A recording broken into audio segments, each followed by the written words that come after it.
அல்லாஹ்வின் நல்லடியார்களே, நாம் இந்த பதிவிலே தஸ்பீஹ் நஃபில் தொழுகையை பற்றி பார்க்க போகிறோம்.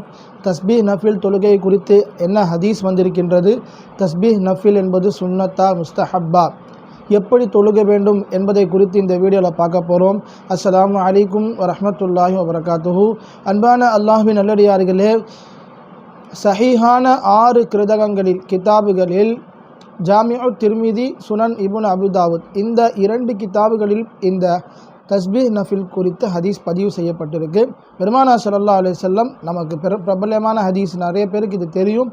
பெருமானார் ஸல்லல்லாஹு அலைஹி வஸல்லம் தம்முடைய பெரிய தந்தையாகிய அப்பாஸ் ரலியல்லாஹு அன்ஹு அவர்களை பார்த்து, என் தந்தையே, நான் உங்களுக்கு ஒரு நல்ல காரியத்தை அறிவிக்கட்டுமா, ஒரு அமலை அறிவிக்கட்டுமா? அந்த அமலை நீங்கள் செய்தால் அல்லாஹு தஆலா உங்களுடைய முந்தைய பிந்தைய பாவத்தை, உங்களுடைய பழைய புதிய பாவங்கள், அதாவது முன் செய்தது, இப்போ சமீபத்தில் செய்த பாவங்கள், உங்களுடைய சிறிய பெரிய பாவங்கள், நீங்கள் மறைத்து செய்த பகிரங்கத்தில் செய்த பாவங்களை எல்லாம் அல்லாஹு தஆலா மன்னிக்க கூடுமே, அப்படிப்பட்ட ஒரு அமலை அறிவிக்கட்டுமா என்று பெருமானார் கேட்டு தஸ்பீஹ் தொழுகை என்று தஸ்பீஹுடைய தொழுகையை பெருமானார் கற்றுக் கொடுத்தார்கள் என்பது ஹதீஸாக இருக்கின்றது. எனவே இந்த அடிப்படையில் தஸ்பீஹ் நஃபில் என்பது இஸ்லாத்திலே பெருமானார் ஸல்லல்லாஹு அலைஹி வஸல்லம் அவர்களால் இந்த உம்மத்துக்கு கொடுக்கப்பட்டது என்பதை நாம் விளங்கி கொள்ள வேண்டும். நிறைய குழப்பவாதிகள் அவங்களுக்கு தோன்ற விஷயங்களை சொல்லும் பொழுது, இது கூடாது அது கூடாது, எதுதான் கூடும், அமல் செய்யணும் என்கின்ற எண்ணத்தில் இருப்பவர்களுக்கு ஒரு கிதாபில் ஒரு ஹதீஸ் வருந்தால் போதும், அமல் செஞ்சுட்டு போயிடலாம். இருந்தாலும் நம்முடைய மன திருப்திக்காக இந்த ஹதீஸ்கள் குறித்து இமாம்கள் என்ன சொல்கிறாங்க அப்படின்றத நம்ம பார்த்துப்போம். இமாம் நவவி ரஹ்மத்துல்லாஹி அலைஹி சொல்கிறாங்க, இது சரியான ஒரு ஹசன், நல்ல ஒரு ஹதீஸு, இது லைஃப் எல்லாம் கிடையாது அப்படின்னு சொல்கிறாங்க. இமாம் அஹ்மத் இப்னு ஹம்பல், 4 இமாம்களில் ஒரு இமாமான இமாம் அஹ்மத் பின் ஹம்பல், இவங்க வெறும் மார்க்கத்தில் ஃபிக்ஹ் சட்டத்தில் மட்டும் தேர்ந்தவர்கள் அல்ல, ஹதீஸ்களை வல்லுநராக இருக்கின்றார்கள். ஆக இவங்க சொல்கிறாங்க, இந்த ஹதீஸ் ஹசன், இது நல்ல ஹதீஸ், இது லைஃப் அல்ல என்கின்ற அர்த்தத்தில் கூறுகிறார்கள். அடுத்தது இமாம் தகியுத்தீன் சுபுக்கி ரஹ்மத்துல்லாஹி அலைஹி அவர்களும் சொல்கின்றார்கள், இந்த ஹதீஸ், இந்த அமல் என்பது சுன்னத்துன் ஹசனா, அழகிய சுன்னத்தாக இருக்கின்றது என்று இமாம் தகியுத்தீன் சுபுக்கி ரஹ்மத்துல்லாஹி அலைஹி சொல்கிறாங்க.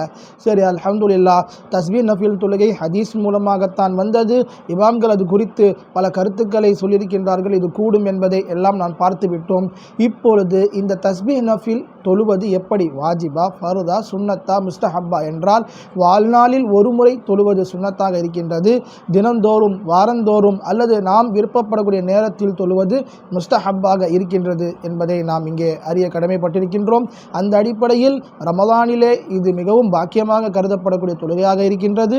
குறிப்பாக ஒற்றைப்படை இரவுகளிலே 21, 23, 25, 27, 29 அதிகமாக நாம் இதை தொழுகலாம். காரணம், இதை நம்ம நீட்டி தொழுகிறோம். குர்ஆன் அல்லாஹ் வஸப்பிஹு பில்லைலி, அல்லாஹ் இரவிலே அவனை தஸ்பீஹ் செய்யுங்கள். தஸ்பீஹ் நஃபில் தொழுகை நம்ம என்ன சொல்கிறோம், சுப்ஹானல்லாஹ், அல்ஹம்துலில்லாஹ், வலா இலாஹ இல்லல்லாஹ், அல்லாஹு அக்பர் சொல்கிறோம் இல்லையா? அப்போது இந்த தஸ்பீஹ் அல்லாஹ்வுக்கு மிகவும் பிடித்தமானது. இரவில் நீண்டி சஜிதா செய்யுங்க, நீட்டி செய்யுங்க அப்படின்னு அல்லாஹ் சொல்கிறா. அந்த அடிப்படையில் இந்த தொழுகை எல்லாம் மிக சிறப்புக்குரிய தொழுகையாக இருக்கின்றது என்பதை நாம் விளங்க வேண்டும். அல்ஹம்துலில்லாஹ், தஸ்பீஹ் நஃபிலுடைய ஒரு எப்படிப்பட்ட தொழுகை என்பதற்குண்டான ஒரு அறிவு உங்களுக்கு கிடைத்திருக்கும் என்று நான் நினைக்கின்றேன். வாருங்கள், இப்பொழுது தஸ்பீஹ் நஃபில் எப்படி தொழுக வேண்டும், தஸ்பீஹ் நஃபிலுடைய முறை எப்படி. அன்பிற்குரியவர்களே, மிகவும் இலகுவாகத்தான் 300 தஸ்பீஹாத்துகளை நாம் சொல்ல வேண்டும். நாம் இப்போ சொன்னோம் இல்லையா, சுப்ஹானல்லாஹ் என்ன பொருள், அல்லாஹ் பரிசுத்தமானவன், வல்ஹம்துலில்லாஹ் எல்லா புகழும் அல்லாஹ்வுக்கே, வலா இலாஹ இல்லல்லாஹ் வணங்குவதற்கு தகுதியானவன், என்னுடைய தேவைகளை பூர்த்தி செய்பவன், இல்லல்லாஹ் அல்லாஹ்வை தவிர வேறு யாரும் இல்லை என்று சொல்லி, அல்லாஹ் அக்பர், அவனே மிகப்பெரியவன் என்று நாம் சொல்லக்கூடிய இந்த தஸ்பீஹை ஒவ்வொரு ரக்ஆத்திலும், மொத்தம் 4 ரக்ஆத் தொழுவனும், 4 ரக்ஆத்திலும் சூரா ஃபாத்திஹா ஓத வேண்டும், துணை சூறாவும் ஓத வேண்டும். சுன்னத் நஃபில் தொழுகிற மாதிரி தான் 4 ரக்ஆத்திலையும் சூரா ஃபாத்திஹா ஓதணும், துணை சூறாவும் ஓத வேண்டும். ஃபர்துல மாதிரி முதல் 2ல் மட்டும் துணை சூறா ஓதிட்டு 2வதுல அப்படி இருக்கக்கூடாது, ஏன்னா இது நஃபில் இல்லையா. அப்போ 4 ரக்ஆத்திலையும் துணை சூறாவும் ஓத வேண்டும் ஃபாத்திஹா சூறாவுடன் சேர்ந்து. இப்போது 4 ரக்ஆத்திலையும் ஒவ்வொரு ரக்ஆத்திலும் 75 முறை இந்த தஸ்பீஹை நாம் ஓத வேண்டும். மொத்தமாக 300 நாம் முடிக்க வேண்டும் இந்த தொழுகையிலே. முதல் ரக்ஆத்திலே எப்படி செய்ய வேண்டும் என்பதை பார்க்கலாம். முதல் ரக்காத்தில் வளமையாக நாம் தஸ்பீஹ் நஃபீலுக்கு நியத் வச்சுக்கணும். தஸ்பீஹ் நஃபீலுடைய தொழுகை 4 ரக்காத் கிபிலாவை முன்னோக்கி அல்லாஹுக்காக தொழுகிறேன் என்று நியத் செய்து கொண்டு தக்பீரத் தஹ்ரீமா கட்டியவுடன் சனா ஓதியதற்கு பிறகு ஃபாத்திஹா சூரா ஓதுவதற்கு முன்னால் 15 முறை இந்த தஸ்பீஹை சுப்ஹானல்லாஹி வல்ஹம்துலில்லாஹி வலா இலாஹ இல்லல்லாஹு வல்லாஹு அக்பர் இதை 15 முறை ஓத வேண்டும். அடுத்தது ஃபாத்திஹா சூரா ஓதி அதன் பின் துணை சூரா ஓதியதற்கு பிறகு ருக்கூவிற்கு செல்வதற்கு முன்னால் 10 முறை ஓத வேண்டும். அப்போது நிற்கும் பொழுது 25 ஆயிடுச்சு. அடுத்தது ருக்கூக்கு போகிறோம். ருக்கூவில் ஒரு 10, 35. ருக்கூவிலிருந்து எழுந்து சஜிதாவிற்கு போவதற்கு முன்னால் ஒரு 10 முறை 45.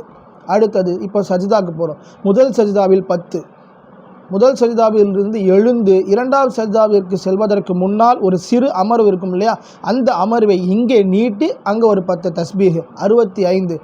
பிறகு இறுதியாக 2வது சஜிதாவிலே மீதமுள்ள 10 ஆக மொத்தம் 75 முறை ஒவ்வொரு ரக்காத்திலும் நாம் இந்த தஸ்பீஹை ஓத வேண்டும். வளமையாக இது போன்று மீதமுள்ள 3 ரக்காத்துகளையும் நாம் நிறைவு செய்து சலாம் கொடுத்தால் அல்ஹம்துலில்லாஹ் தஸ்பீஹ் நஃபில் தொழுகை நிறைவு பெறுகின்றது.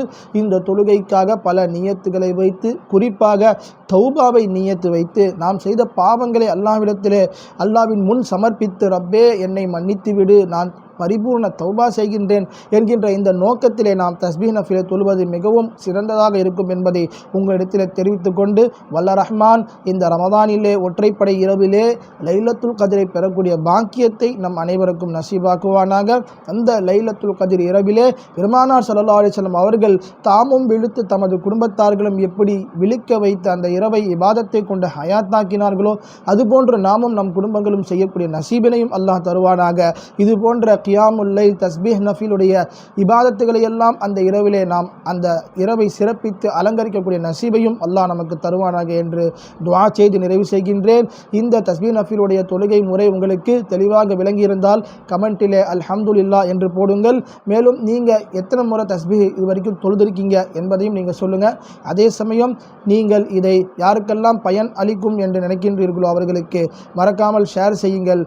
யாருக்கு தஸ்பீஹ் நஃபில் தொழுகையில் சந்தேகம் இருக்கோ அவங்களுக்கு இதன் மூலமாக நீக்கப்பட்டு அவர்கள் தொழுதாங்கன்னா அதில் உங்களுக்கும் நன்மை இருக்குது என்பதை நீங்கள் அறிந்து கொண்டு அதிகம் ஷேர் செய்யுங்கள். அல்லாஹ் தஆலா நம்மை கபூல் செய்து அருள் புரிவானாக. அஸ்ஸலாமு அலைக்கும் வரஹ்மத்துல்லாஹி வபரகாத்துஹு.